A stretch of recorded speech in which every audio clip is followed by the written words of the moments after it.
Union of the Unknowns, a podcast dedicated to the exploration of modern culture, presents a weekly digest of current events that may have slipped past your radar.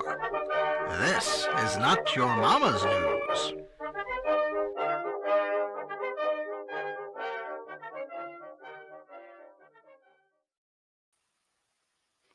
Hello and welcome to another episode of the Union of the Unknowns presents Not Your Mama's News. With me today, I have my fellow unknowns. I have Stella Q from Down Under. Hello, Stella. Good morning to everybody, good evening and good night. Wonderful. With us, we have a unfrequent unknown due to his very busy schedule, Scottski. Hello, Scott. Hello. Glad to be back, finally. Yes, we're glad to have you back. And with us, America's sweetheart, Ismcant. Hey, Justin. Pip pip cheerio, in it. Isn't it? And I will be your host for this evening. So, in order to kick off our story, I think we're going to take it with a fungus among us. What do you say, Stella? Okay, I'll kick it off then. No worries. Kick it off from down under here. I'm going to address this ongoing that just won't go away mushroom poisoning, the mass poisoning that happened in Victoria back in way back in the old days, July 2023. It's just, it just won't go away. But there's a trial going on at the moment, so that's sort of partly why it's fully back in the headlines. It's on around about day 2 or 3 at the moment. But the details are as follows. This lady, Erin Patterson, back then she prepared a meal, particularly beef Wellington, for her estranged husband's relatives. So it was his parents, his auntie, and her husband. So these estranged husband and this woman, Erin, were still on talking terms, and apparently they still got along despite their separation. But clearly not quite the case, because she invited the relatives to a meal during July 2023. And unfortunately, 3 of those people passed away from the meal. I mean, she's either a really lousy cook or she put something into that meal.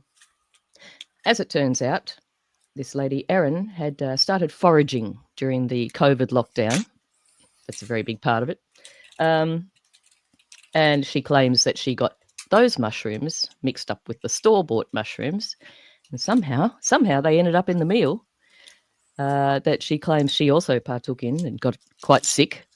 But it actually killed 3 people. And the 4th person was extremely gravely ill. I don't know what his situation is right now, but very ill. So, yeah, they're sort of trying to figure out whether intent is the core issue here. So whether she actually meant to do it or not. They of course took her phone and went through all the messages and past emails, etc., and Facebook posts, and they found lots of very damning communications with her regarding, if you could just mute there, Ismcant, regarding the relatives and the way she felt about them. So she was very, very nasty, very nasty texts and messages. So she clearly had not very good feelings towards them.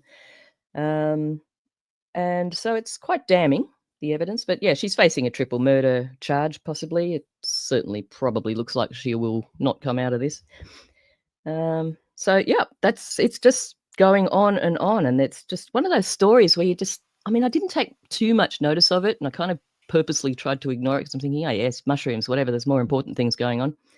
I mean, no disrespect to the deceased, but and it's just like, okay, I've got to look into this because it's just not going away. You know how some of those things linger, like a bad smell in the news. You're going, why is it they don't want this to go away? So I'm guessing they're just sort of pushing the whole preppy foraging thing a little bit as well. You know, there's an element of that. So, yeah, that's the story. But I did look into, for instance, annual death numbers, etc., of mushrooms and plants, but particularly mushrooms. It's not actually a very particularly well documented area of data. it is estimated that around about 100 deaths occur per year annually, globally. But grossly underestimated, they say, because a lot of the deaths are undiagnosed. They don't realise that it's from mushrooms or what have you, or they're not identified as. So, but China seems to be the worst place because, of course, they're very mushroom dependent with their herbal medicines and things like that. Quite a few deaths there. It's just something to be wary of, but it does take an expert. I mean, a lot of people don't even know the difference between a mushroom and a toadstool, let alone the difference between certain mushrooms that look almost identical, but one might kill you and the other one might be really good for you. So obviously practice caution. But I think you've really got to be an expert to be really, really sure. And of course, psychedelic mushrooms are also under the toxic poisonous banner, but The only mushrooms worth eating. Yes, ingesting. Yeah, still got to be careful with those too, unless you know how to prepare a couple of them, like the flyagars, the little red and white nursery rhyme mushrooms. Funny how they're the ones that always made it into the children's stories. Yes, it is. They're beautiful. So I don't want to interrupt you, Stella. Are you finished? Because I have a couple of questions and I want to get your thoughts on some things. Surely, far away. I've got So- there's mushroom for questions. Sorry, that's morning. Terrible. Forgive me. Honestly, ahead of me, so no worries. But so did the ex-husband, was he one of the ones that passed away, or was he the one that survived? He was not at the meal. He wasn't invited. Just the relatives. Oh, So it was his parents, his mother's sister, so his auntie, and her husband. Okay, so did they think that he had any involvement in that, in the texting that they were kind of uncovering?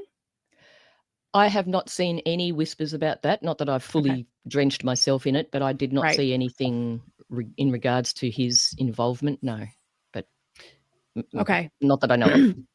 Yeah, and I think it is a very interesting subject, right? Because it is something that could happen so easily that if she did do it intentionally, it's a pretty great way to do that, honestly, because of the, and I agree with you that you really do need to be an expert. I mean, there's some that seem to be really obvious, like, hen of the woods or chicken of the woods or whatever they call it. But Yep. I certainly wouldn't trust my own judgment when I was out foraging for mushrooms, for sure.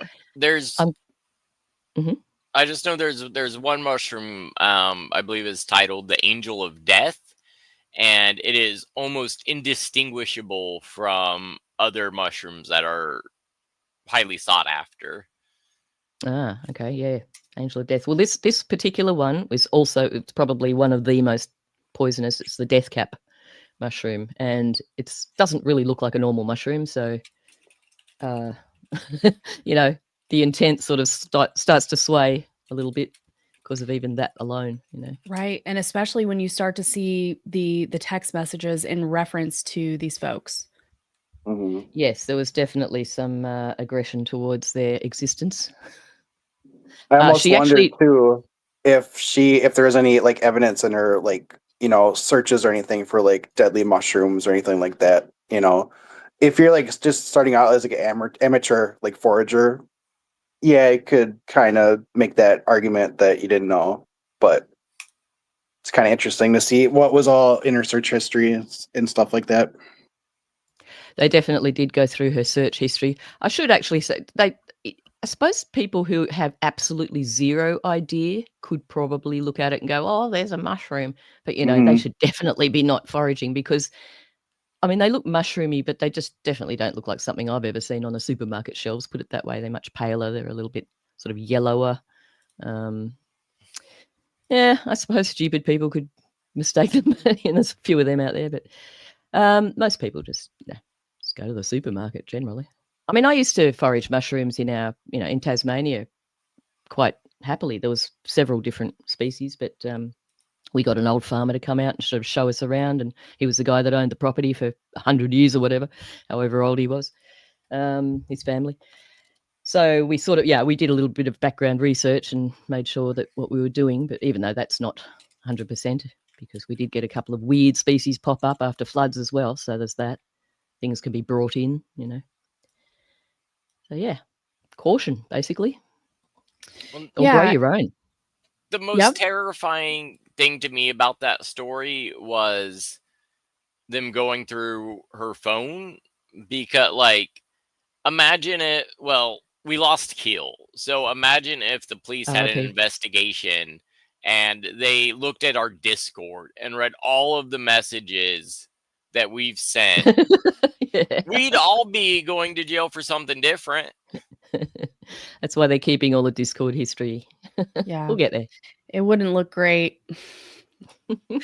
But she did a couple of factory resets on her phone too, which certainly looked extremely suspicious. So I guess and when they were reading out her Facebook posts in court, she was like very, brought to tears, just absolutely so ashamed of what she'd written about these people, supposedly. So, I mean, this is trial by media yet again. She could be perfectly innocent. So, we know how it rolls. We do. And that was one thing before we move on that I wanted to mention too, because I would be curious how this case ends up going, because there have been some really high profile cases happening in the States in the last several years. So we all remember the hullabaloo about Johnny Depp and Amber Heard that was fully televised. It gave so much to people who were making content based on that. They ended up doing a Netflix documentary about it with even like product placement on the table, and it just seemed so staged. And I was already wondering at that time, like, why is this in the news? What is the purpose of this? And I never really figured it out unless it was an element of trying to continue to sundown and delegitimize Hollywood actors. Maybe that's part of it. I don't really know. But, because some people have said that they want to get rid of celebrities altogether and have influencers and AI, and then maybe like just AI everything. I don't know if that's just AI everything. Over what now? I'd be fine with AI everything over what we have now. Well, the celebrities are pretty bad, but so I've been wondering about that. But then in a different case, there's another very high profile. Oh, we lost Justin.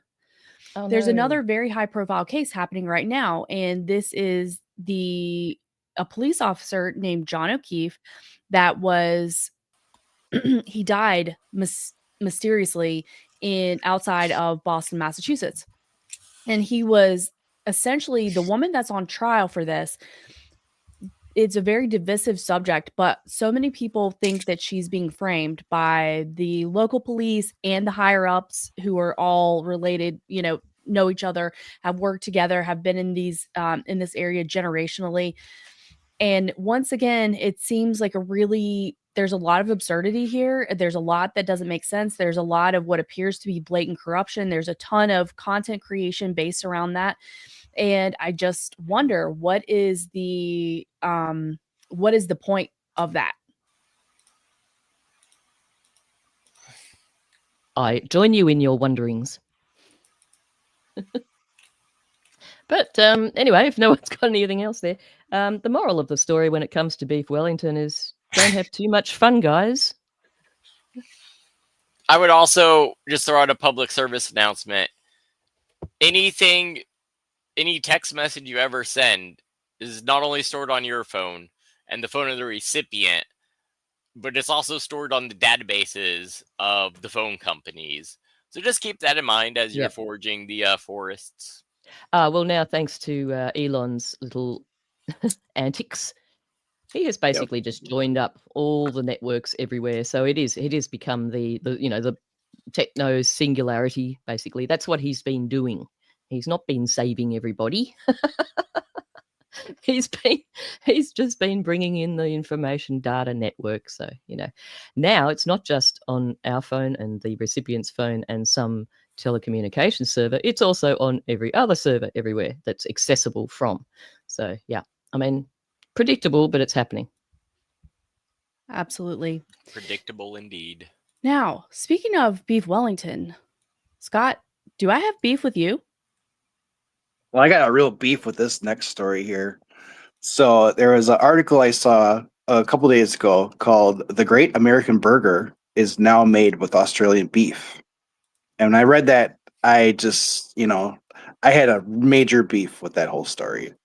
So Oh, in the yeah? article, Don't have a cow, man. yeah, I'm gonna have to hoof it pretty soon here. Um, Within the article here, over in China, due to the tariffs, the tariff war going on with Trump and China and all that stuff.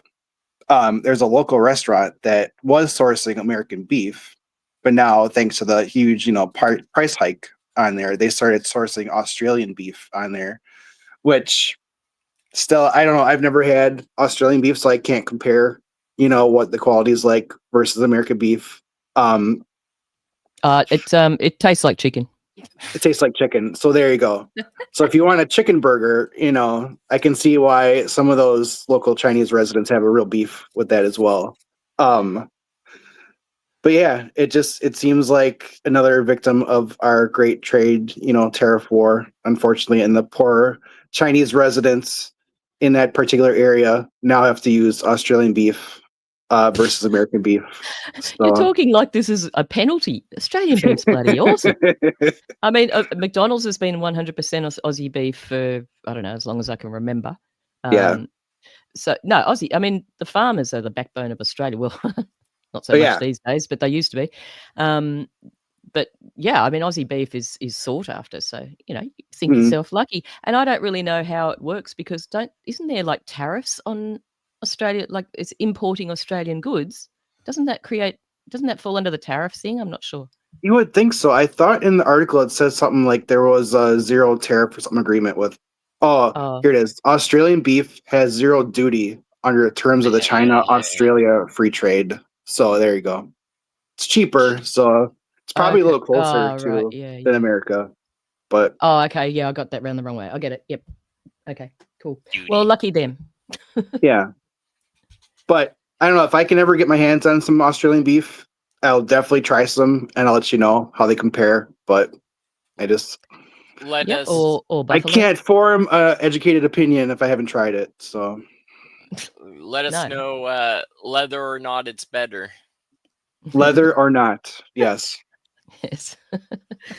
I was going to chime in that I feel like I've heard good things about Australian beef, so it could be an improvement, especially depending on the circumstances that the beef was raised in. I think that some of the smaller farms in the States, you would probably get really excellent food, but if it's like a factory farm, it's right. Yeah, I don't think you could probably put an American steak and then an Australian steak and go, oh yeah, that one's better than that one, because as you say, it's going to depend on a lot of things, and it depends on where it's going to come from. There's a lot of drought here at the moment, so some of it could be, it's probably fully grain fed. You're not going to get the nice grass fed stuff being. Well, you probably will, because Asians generally get the good stuff from us. Yeah, we get the scraps. Yeah, of course. Yeah.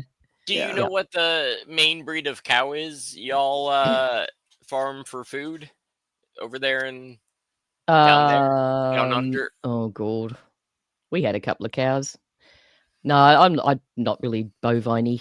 I know they've got a leg at each corner and they moo, but apart from that, some big heifers down there. Yeah, I'd have to go look. It's all too much old information. I haven't been prepping for a while. Yep. Ruminate, yes. Utterly ridiculous. Just let it stew for a moment. I might think of it.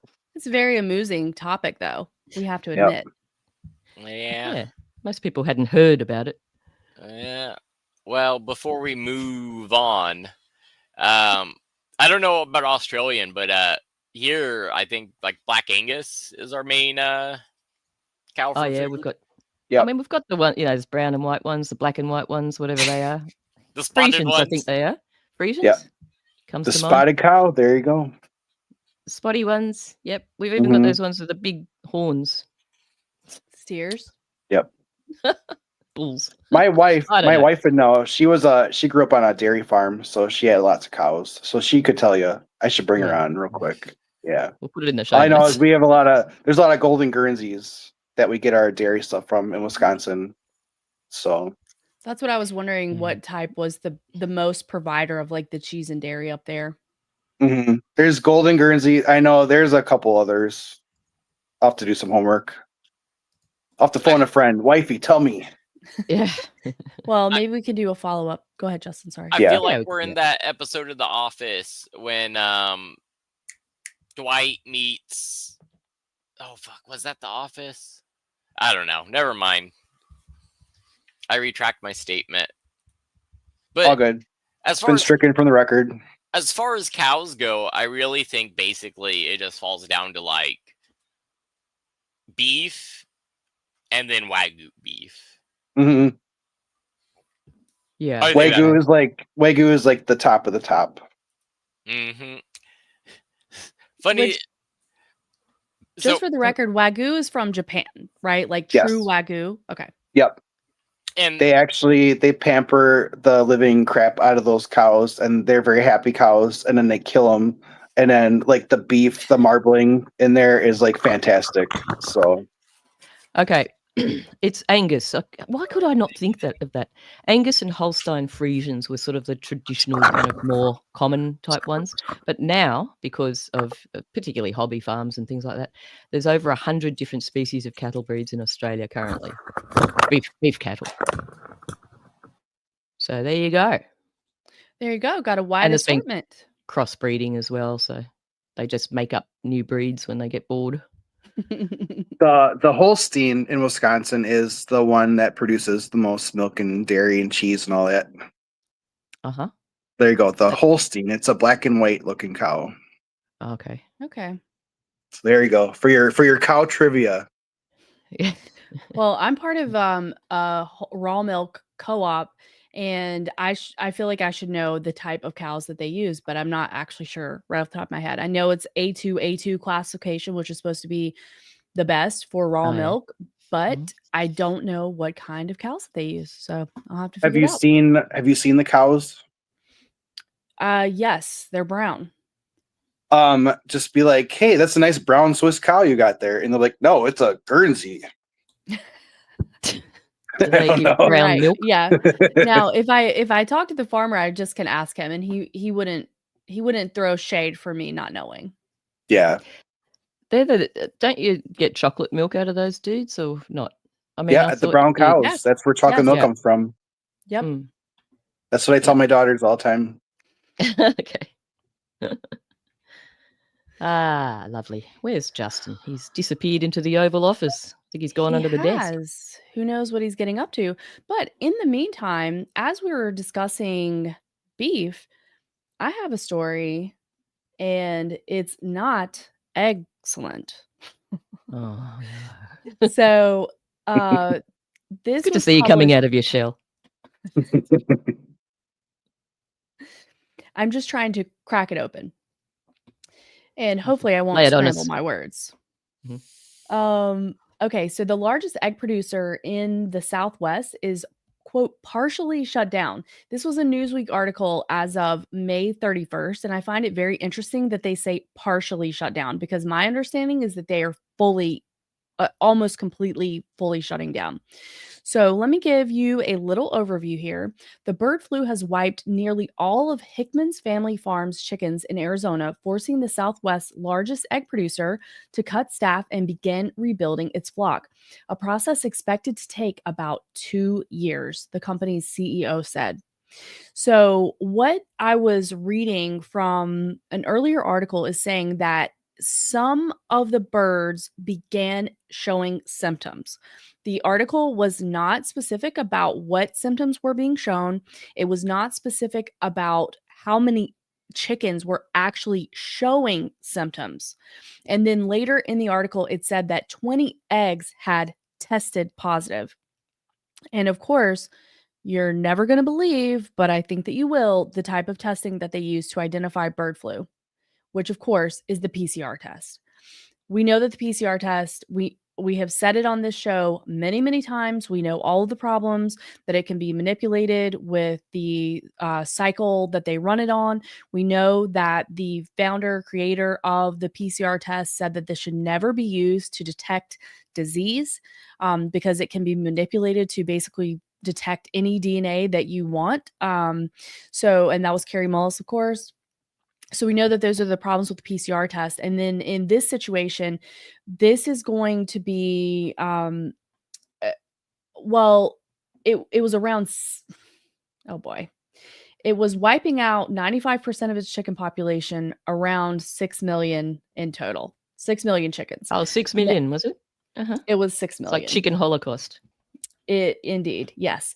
So essentially, what they're saying is that, as I said at the beginning, they had run these tests, but they were really not very specific on the exact details of how that came to be. And then I looked into the symptoms. What does a symptom of a bird flu look like in a chicken? So it can look like stomach upset, swelling of the head. So there can be actual symptoms showing, and they did say that some of them were showing symptoms, but they were not specific about that. And then, of course, we know the conditions that factory farm animals are kept in. So then I would have the question of, how do we know that this is simply not from poor living conditions or some other disease that's happening that could be identified, and you don't need to necessarily kill an entire flock if that was the point, and if it wasn't bird flu or whatever. But of course, we know that what they're really doing is putting the squeeze on us as the consumer, because they want to continue turning the screws on the food that we have available. Now, this CEO was saying that he really didn't think it would necessarily affect the market in a material sense, because ultimately, while they have a large contribution, there's still a lot of other people out there that are selling eggs. But I think that we talked about this a little bit before the show, but we saw that, I don't know that egg prices really came down very much, maybe somewhat, but we did not see the continued escalation, or at least it wasn't in our faces, about them killing like entire hen houses of birds. And then the other point that I thought was really important here was what he was saying is that if we had the vaccine, we could have protected our chickens. They have been lobbying. So this is like a third generational family farm. And I tried to look and see if I could find any connection to the World Economic Forum, any, investors that would lead that way. And I didn't see, not that it's not there, but just with a quick search, I wasn't able to find that.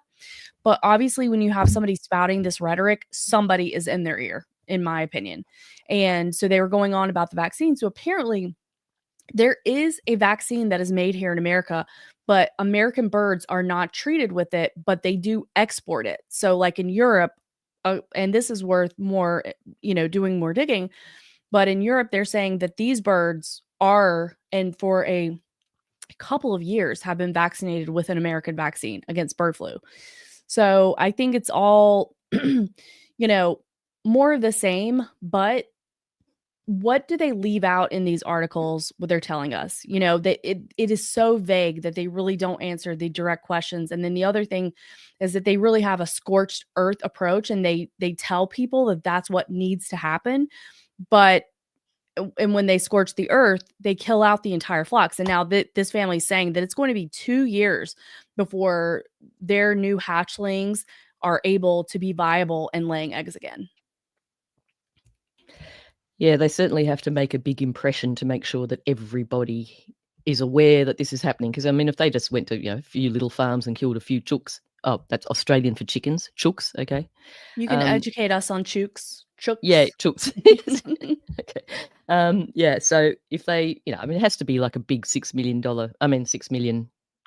kill, basically, to make sure everybody notices, one chicken sneezes and 6 million of those mofos go down.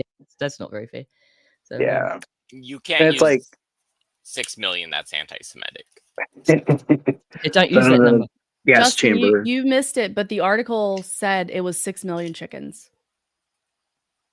Scott, go ahead. Don't worry, I'll jump on Twitter and that's the code. Identify it as anti-Semitic later.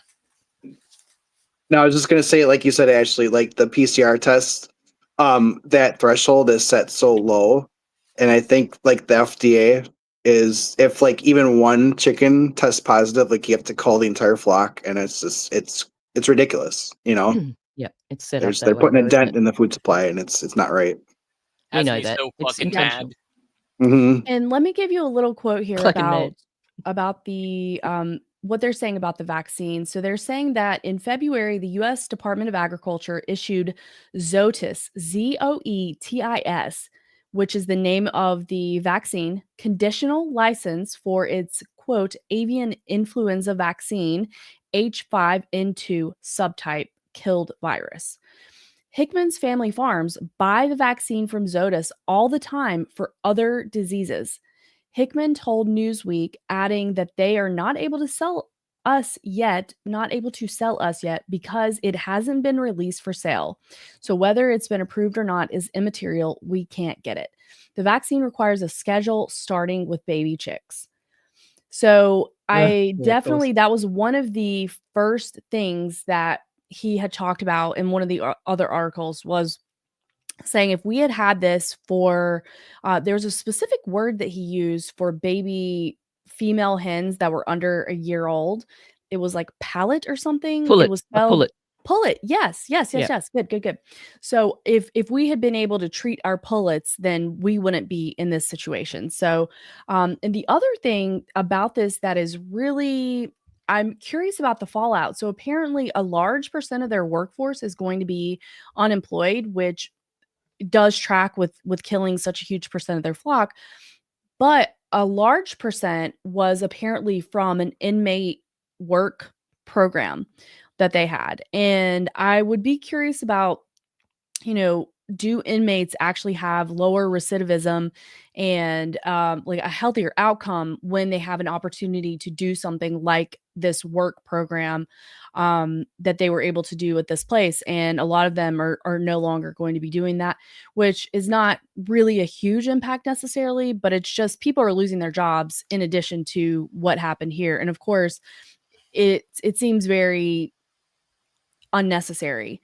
And as I said, we don't even have specifics of how many of the chickens were presenting symptoms, what the symptoms were, and then but that's all it takes. It's just a little bit of a narrative that it's there, and they'll kill them all. Fucking chuka cost. Yeah, well, there's never a shortage of narrative, but there's always a shortage of details and proof, isn't there? I was just going to mention on this particular subject, you guys, some of you might have seen the receipt, the butcher's receipt that I posted the other day, just to show you that the dozen eggs that we purchased the other day, mind you, they're fully free range, organic, all the things, which I won't buy any other type. I will never buy caged eggs. But supermarket prices now around about the caged eggs are, they're around the $8-9 mark for a dozen. I always buy the eggs from the butcher because they're local and the proper, real actual chickens and stuff. And $14 for a dozen. Now, let me do a quick math thing for you. I think currently, last time I looked, the American dollar is $1.50 Australian. So we're about, yeah. So the 8 Australian is about 5.25 American. Mm-hmm. Okay, yep. And so, I mean, it's pretty expensive either way you look at it. 14 would be $9 American in freedom money, freedom units. For a dozen. Freedom bucks. Yeah. Yes, sir. I mean, I've had chickens many times in the past. I've had a few birds, but we're just not in a position to sort of do it at the moment. We'd have to spend a fortune to set it all up properly. And then it's like, well, spending all this to save a couple of dollars, whatever. I'm not planning to be here for the rest of my life. So I'm hesitant to set up too much, so just in one of those situations where, well, if you want the eggs, just appreciate them. They're only expensive because the other crap's cheaper. That's the way I kind of look at it. Yeah, it's true. And it is frustrating though, because I feel like it hasn't been that way here until they started trying to burn down all of these food supply places and kill millions of chickens at a time. That it was really affordable to get eggs here, even the organic or the free range or whatever. Now you can still probably, if you're making friends with somebody that has chickens, you can probably get them for dirt cheap. But yeah, Biden. That's what I used to do. Well, even like all those buildings and stuff, all those like food factories started going up. That was around like the COVID times. And what is one of the best things you can eat to kind of neutralize the COVID, virus is eggs. You know, Mhm. so they were trying to take that away from us. Yes, Yeah, eggs I are mean, it's a superfood. whole it's a whole nutritional dish in one little package. God Oh bless my Mhm. God. chickens. There's a lot of antiviral properties and stuff within eggs, and of course, they, trademark don't want us to have that. Mm. Do you Yeah, I mean, guys they if remember they're when they did egg whites? Ugh. Sorry, Stella. what do you mean when they did egg whites? Oh, like back in like I guess probably like the 2000s to mid 2000s, like egg whites were the thing. Uh, Like Yes, because you they don't said eat the the get rid yolk. yolks of the yolk. had too much cholesterol. Mm-hmm. Yep. Assholes. Look, Fucking they're yolk. an egg is perfectly balanced. If there is something in the yolk that, counteracts, it's perfectly balanced little thing. It's again, they're trying to play God. They're just trying to bullshit to us to keep us all Right. sick. I mean, we know how it Absolutely. goes. No need to We spell do. it all out. But I We mean, do. they're injecting little tiny chickens. It's just it's the livestock equivalent of what's happening to humans. They just going, Mhm. here it is in livestock, but this is what we're doing to you. Yeah. And it's Yep. honestly amazing that they survive at all. Like, I Yeah. mean, enough to even have a sustainable operation. Really, it truly is. But like that guy said, who knows what the new avian flu vaccine is gonna do. And the other ridiculous thing is, like, if you start looking into the avian flu, it sounds very familiar to some other things that we've heard about. There's all of these strains. Well, this strain can go to humans. Most of the time it doesn't, but it can go to other animals, and like wild animals are carrying it. And so we need to keep them, separated, or try to do that. Like I saw a zoo that was trying to do that because a wild mallard was known to carry the bird flu. And I'm like, this is so ridiculous. But people are so well trained now to just believe any nonsense. The story is full of holes, and it doesn't matter. They can just say whatever. Right. Right. Yep, as they do. Whatever, As they TM. do. This As they There's do. a lot of cracks in their story. Yep. it's absolutely foul what they're doing. It's really scrambled.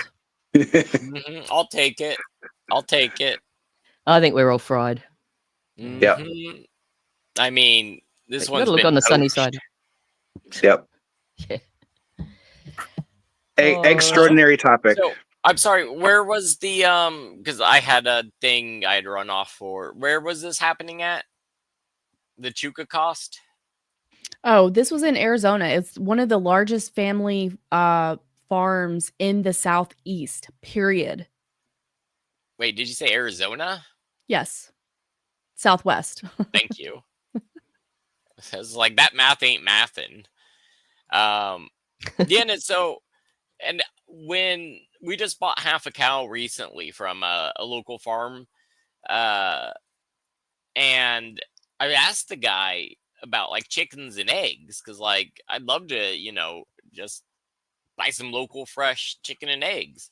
And he has basically said that there are no like small chicken farmers, because it's just not profitable, and that's probably why, because Big Daddy got to get his cut, and Right.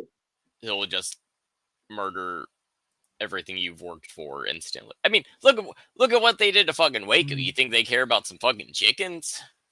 Sure, Are they they- don't. Oh, sorry. And real quick, Stella, I was just going to say, and Yeah. the other thing is that, yes, if you're running a small operation, can you imagine the bureaucracy? It is set up as really as a system to suppress small business in any capacity, or the regular person in any capacity, whether that's starting your own business or whether it would be starting your own chicken farm. Like, the red tape that they make you jump through for literally to get anything done is absolutely prohibitive to the regular person. Unlike when you have an Amazon or any of these other huge chains, these huge corporations, like, they have entire teams. It's nothing to them to have, attorneys and other people that are constantly working on these projects and dealing with the minutia and the red tape. It's not a problem for them. Go ahead, Stella. I can't remember. Sorry. Sorry. Not enough eggs. I mean, All right. and it's like what irritates me the most about all of that is just like when people will say things like, "Oh, well, we have to have government and regulations because then Walmart would become a monopoly and yada." Or what was the East India trade, like where they had Yes. like you got paid in money that can only be spent at the store. Well, the East Indian Trade Company was certainly one of the first rackets to be run in that regard, and kind of how they took over China with the, the English dominance because they were dealing with the opium trade and things like that. Let's say. Trade. My point was mainly just that like you can't. The reason that like Monopoly or Nvidia, would I say Monopoly, like all these Walmart mega corporations that aren't really a monopoly, but they're like at the very highest level of their industry, they wouldn't be able to be there without the government prohibiting other people from having a business against them, competing against them. 100%. Right. And then, but people, Right. oh, well, if we don't have regulations, then Walmart's gonna do it. And these people are like, I used to be white pilled because I would look at the elite, quote unquote. I'm like, these are the biggest bunch of fucking morons I've ever seen in my life. There's no way they're gonna be able to take over the world. And now I'm looking at it and I'm like, but everyone else is so fucking dumb. Money talks, man. I mean, it's always going to win. Money and power. That's why they're into that. I mean, like it was mid 2020 when not even that. It was probably about April or May 2020 when I sort of got curious about. Hang on, all these people making a crap load of money. Like for instance, it was 3M. I was looking up 3M because I'm thinking who the hell is making all the money out of all this? The clothing, the masks, the full gear, all of suits and everything. Because that was pretty freaky. Everyone suddenly starts using all this. What do they call it? P something. PPE. PPE. Yeah, thanks. Yep. Yeah, all of a sudden this entered our psyche. And it's like, hang on, somebody's making money out of here. So this is what made me sort of twig to. Well, I suppose the black pill dropped severely. In fact, I took a whole bottle. Because I started looking at the whole structure of, well, hang on, who owns 3M and who owns it? And then made my way. I had never, ever heard of BlackRock. I'd never heard anyone talk about it, anything like that. And this is me I'm an artist with crayons in the corner. I don't give much of a rat's about money and finances and all that sort of thing. But I just got curious and it's like, okay, so hang on a minute. If these people own that and that, okay, there's these top people, BlackRock, State Street, Mhm. and Vanguard. Vanguard, and it's like, and there's another couple as well, but they're the three main ones. And that to me was just like, well, there you go. Like Yep. there is no real competition. There's nothing. It's No. all bread and circuses, really, on a market sort of level. So Yeah, and we all those know that. companies have like controlling stakes in pretty much everything. Like my company I work for, BlackRock has a sizable chunk of stock, in our company too. It's like, yeah, they're controlling it all.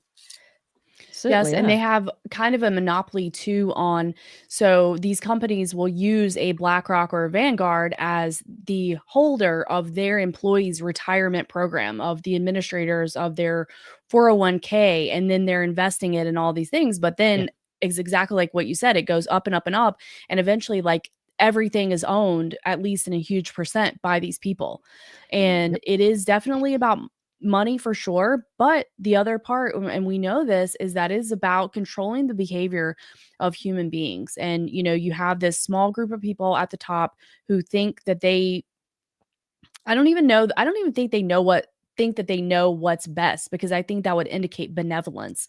And I think it is simply not only the desire to own everything and have all the resources, but it's all the control over what they consider to be the plebeian class. Mhm.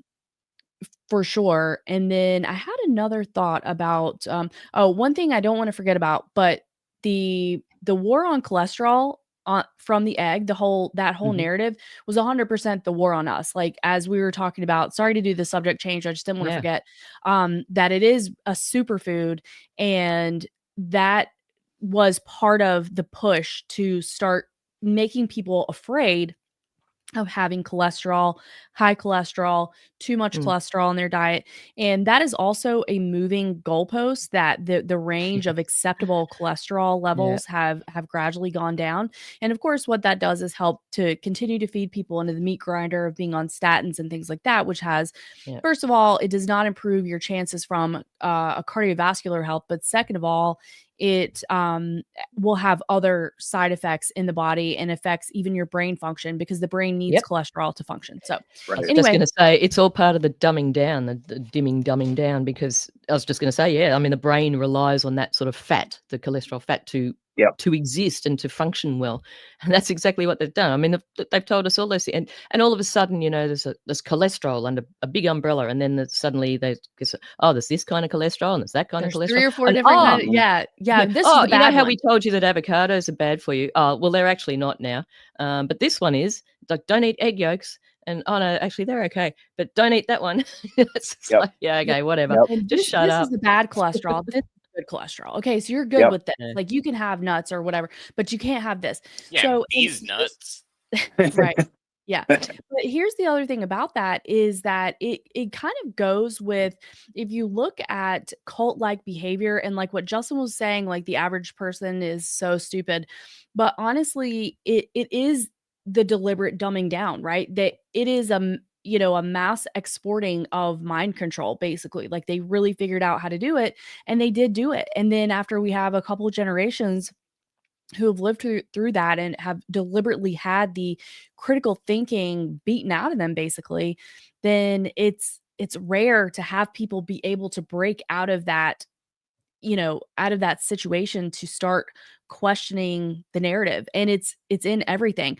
And the other thing that it reminded me of is, when you have constant changing information, it was just like in COVID, that is like very cult-like behavior, right? Because you're looking to the savior, you're looking to the expert or the medical experts, and the goalpost is constantly moving. And what that, of course, serves to do is keep the person in a state of being unsettled and fearful, confused, and it's always and confused. Yes, and the we know that is part of the element of mind control, is having this fear element, this unknown thing.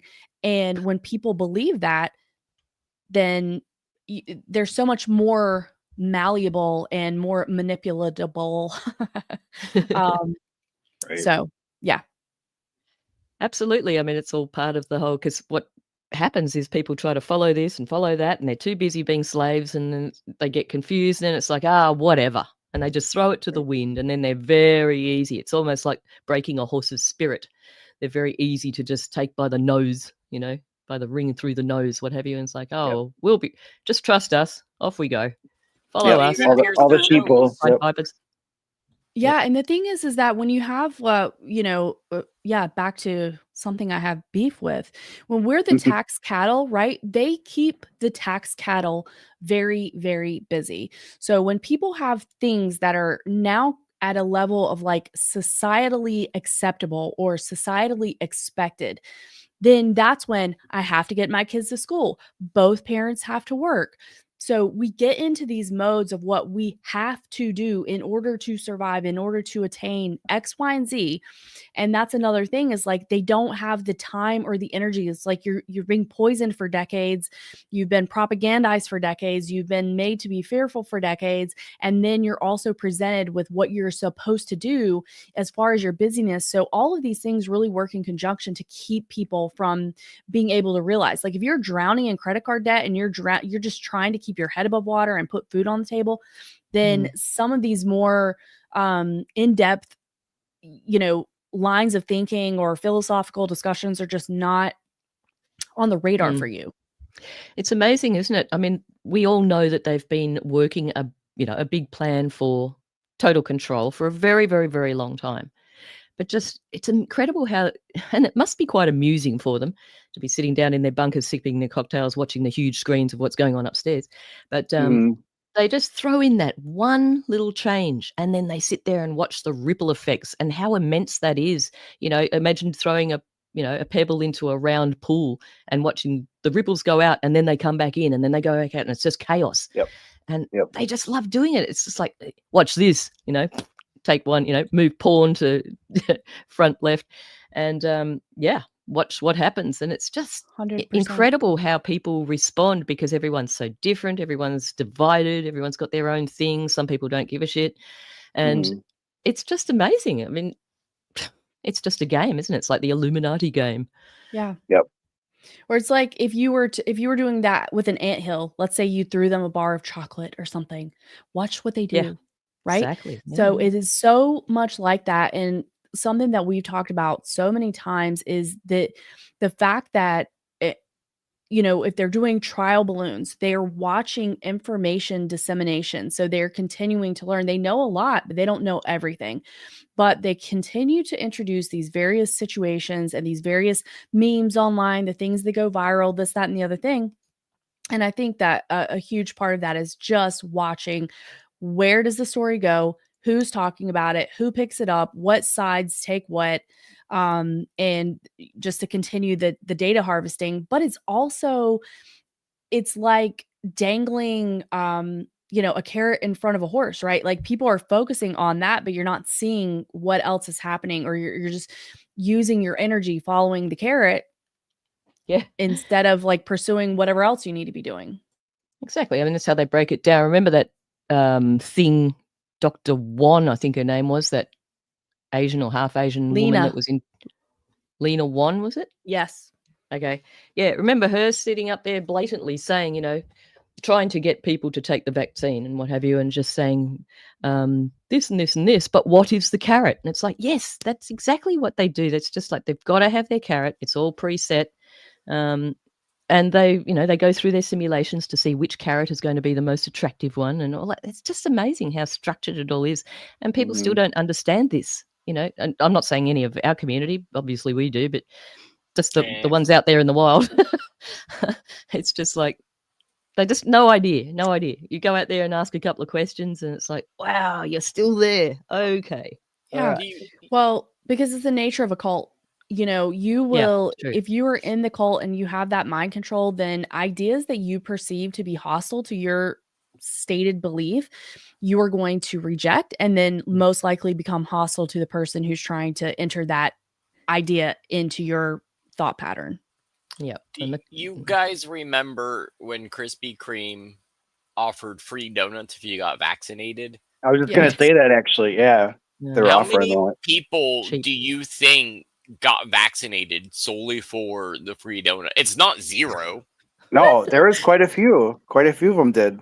Like, I wouldn't imagine it's that many, but I know it's more than zero. It was a free donut for a whole year, if I recall. Oh, right. Yeah. Okay. You could show your card and get a donut every single day. Yeah. You just print it on your printer. Yeah. So not only will they get vaccinated, but they'll also end up with diabetes. So that's a bonus. To be fair, diabetes for Krispy Kremes is kind of a fair trade. They're pretty fucking good. I mean, have you had a hot and now? Just saying. That was pretty extraordinary, wasn't it? That was a pretty bizarre thing. And I mean, look, nobody really talks about Biden anymore. How hugely, what a prominent figure that puppet was. And now it's just like, oh, who? But offering all those things like donuts and prostitutes, joints. Yep. You know, the persuasion and burgers and those, fries. Yep. New York City. Yep. Yep. It was Michael de Blasio, right? That was it was one of the most cringe things I have ever seen in my life. And he was sitting up here at a press conference and he was eating a burger and he was eating fries and he was like, "Oh, these are so delicious. These are so delicious. If you get vaccinated, you can come and have this." And I was like,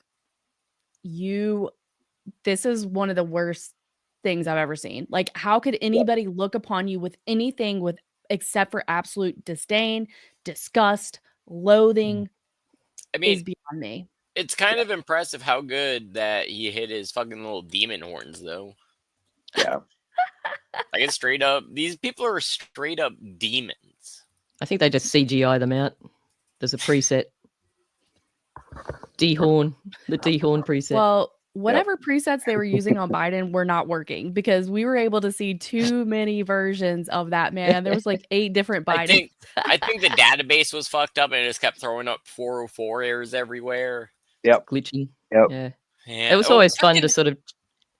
It was always fun to check out. Oh, is this short lobes or long lobes today for this event? Is this the Biden with the nuts on his chin or no? Yeah. Biden clone 4 today. Get out there. Yep. This is off topic a little bit, but oh shit, I just lost my train of thought. Sorry. That's all never right. mind. Your clone is glitching. I thought it was his Neuralink. Yeah. Antiquated things they are. You've Need got an to upgrade, update. man. You've got to pay for this top subscription if you want your Neuralink to work. Go ahead. Do Get a they Bluetooth box. Is Mitch McConnell still in government? Yes. Is he This still alive? motherfucker just has blue screens of deaths every fucking Yeah. every other week. Yeah, I thought he was still frozen at that press conference from like 2 years ago. Yeah. Gathering The bigger dust. question is, why are the people of Kentucky still voting him in? They got to change that. Like Kentucky's the same state with fucking Massey. Is it Massey? It's Massey and Rand Paul are both out of Kentucky. Where's the mash out of? He was Michigan. Michigan. Yep. And you fucking scared him off, man. Yep. Cross the lake. Yep. Yeah. So apparently Australians are having a bit of a hard time getting into America at the moment if they want to. They're getting harassed at the border and what have you, and it's just like not. Well, that's the narrative. Let me make that clear. They're sort of cautioning people, Australians that are traveling to America now. Like basically, you've got to have everything sewn up, which to me is just like, well, I thought you always had to, but you've got to have make sure you've got a return ticket. You've got to make sure that you have a residential address that you've been at in Australia for a number of years, or a time. You mean like leaving Australia to come here? Correct. I thought like before you even get out of Australia. Oh, no. At the border of getting into America. So American customs, not Australian customs. Yep. Okay. Yep.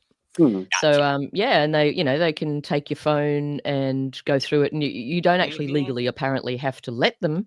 But if they don't, if you don't, they will turn you around and just go, "What, you're not allowed in." Yeah. And you've got it. They want to make sure that you've got, a duration of time that you're going to be there, that you're definitely not going to be working, all that kind of thing. So, and you haven't got beef in your suitcase, anything like that. Australian beef. Yeah. Yep. Smuggling in some beef. I mean, half a cow. just sneak through the southern border and you're all set. True. That's all just you gotta do. walk on through.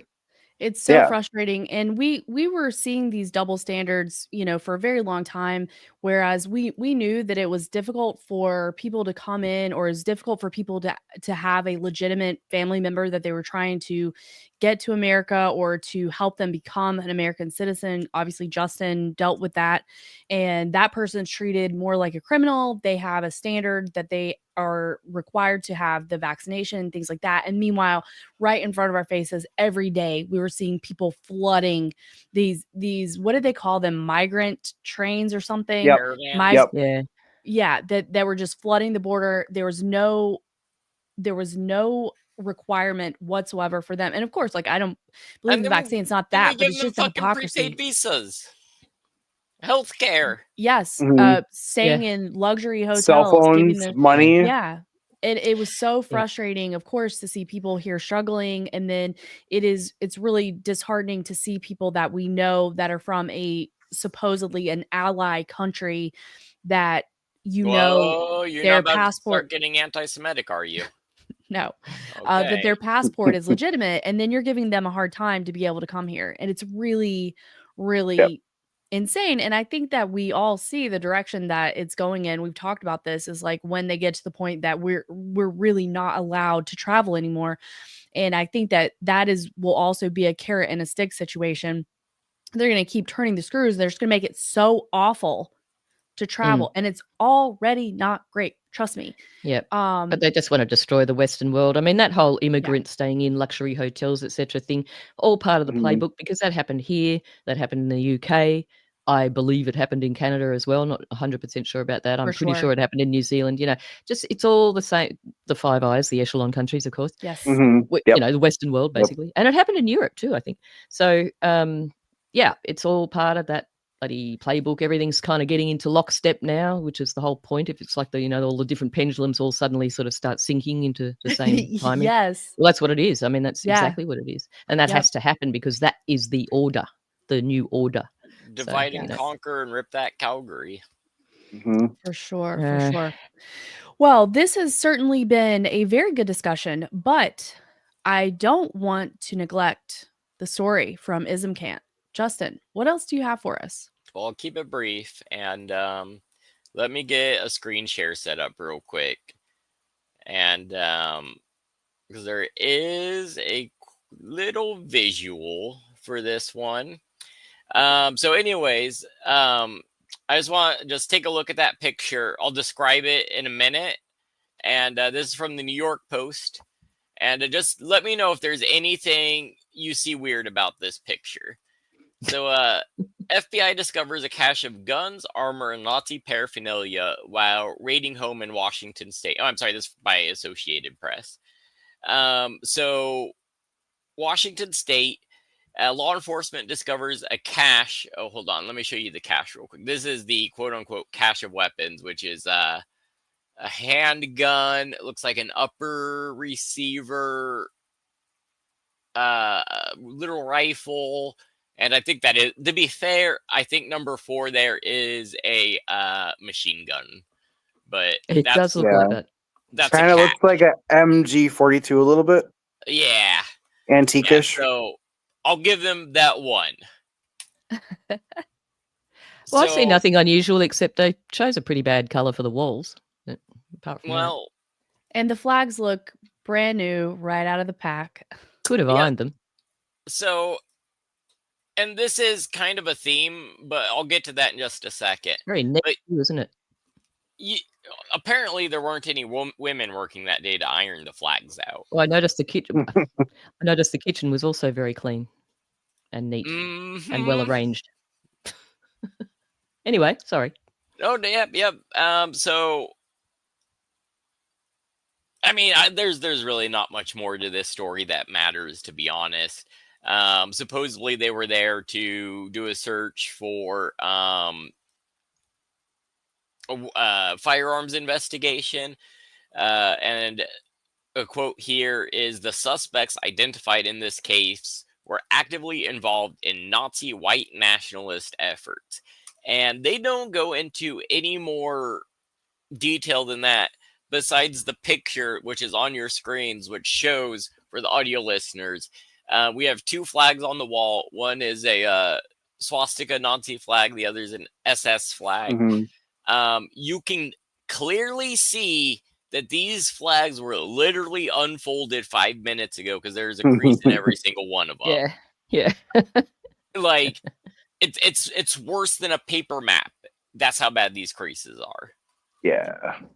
And got the flags, and then just like some camo body armor, some helmets, looks like some bullets and some magazines. Nothing, like probably half of y'all's basements. Yeah. I hope. And then, again, the guns is just a picture of the kitchen with a random assortment of 5 different, well, I guess 4 different firearms in a receiver. And it just, screams set up false flag. 100%. Did someone say false flag? I'm happy, because that's a great segue. Anyone else notice how odd it is that these attacks, these anti-Semitic terrorist attacks, happened exactly after Israel stopped getting all of the support? Like, once the narrative started changing on them, all of a sudden we're seeing terrorist attacks against a certain group of people. I don't know, it just seemed weird to me. Yeah, that one out in Colorado, it's kind of fishy. Yeah. Oh, my favorite was the Holocaust survivor that survived the attack. Yeah, Oh, really? I think I didn't think there was any of them left. all of Yeah. this stuff is, it's part of the plan. It's part of continuing to restrict our access to freedom of speech, which is supposed to be a constitutionally guaranteed right, which we know that is under attack, that is not upheld. And then it's also a play to make people who don't subscribe to the standard narrative, who are more likely to have weapons, to believe in self-defense, things like that, to demonize those people. So it's kind of tricky because of the Venn diagram that you have created, as far as like Republicans, never Trumpers, MAGA, and the Zionists, but also the people that are anti Zionists, but many of them are kind of in that camp, but then some are on the left. So it gets really, really murky who they're actually able to like target in this case. But it's really a goal to make it look like the last vestige of Americans that could stand up to this, that would resist this, that have are more capable and are more likely to be weapons owners. That's who they're also targeting. They do not want, the guns have to go. It's a huge key. Trump in his first term, what was the quote he had? Like, we'll take the guns. Take guns first. Due Yep. process Take them first. later. Yep. Yeah. Yep. Like, oh, that seems very constitutional there, Mr. President. Mm-hmm. Like, Trump is literally just a Democrat from 15 years ago. Sure. Which is still better than a Democrat today, but... The other thing to keep in mind is that I think because of the United States have been so resistant overall to gun control, or, they call them ARs, they call them assault rifles. We know that that's not what it was ever about. That's not what they're called. It's like Armalite or something. That's where the AR comes from. But and because they have been attempting in 1,000 different ways to restrict weapons access, but that is like the one true American thing that people are still holding on to, then I think that things like this are also, and Monica talked about this forever ago, the mental health piece of, making people's mental health known and being worried about people, and then being able to use that in order to enact the red flag laws to prevent gun ownership or to take weaponry on those types of basis if they're not able to do it on a larger scale. And things like this continue to feed into that narrative perfectly as well. Yes, it's all a very big, crazy web. Just woven. never forget, everything shall be deemed fake and gay until explicitly proven otherwise. There is no other option. Well, lucky for you, it's never proven otherwise. Yes. Ever. Well, it's are we all storied out now? Or? Yep, we are storied out. Everybody had our story, and I think that we have had a full-bodied, robust conversation this evening and covered several different topics. So I think it's been a lot of fun, a little food for thought. And if people want to peruse the stories a little bit more, or see, kind of go down that rabbit hole, then we're going to be providing our links in the show notes. And otherwise, I think we are good to go. Okay, well, I'd just like to extend a very warm welcome to the people who followed us in chat again. Thank you very much, guys. It's always good to see you, guys and gals, and whoever pronouns there are. I've noticed Scottski's pronoun, beer, and me. Cheers. Very good. So yeah, thanks everyone for joining us in the chat. Much appreciated. We love your guts. And Ashley, where can we be found? Where can people find the unknowns should they have that urge? Well, Stella, I'm glad you asked. They can find us at theunionofthéunknowns.com. That is our Linktree page with all the myriad ways to get in touch with us, from our Union of the Unknowns Discord to our email to our Twitter handles, and we would love to hear from you. Absolutely. Thank you so much, everyone, for tuning in. Thank you to all of the unknowns for being here. This has been a ton of fun, a great conversation. Appreciate y'all, and we will see you later. Love you guts. Bye. Laters.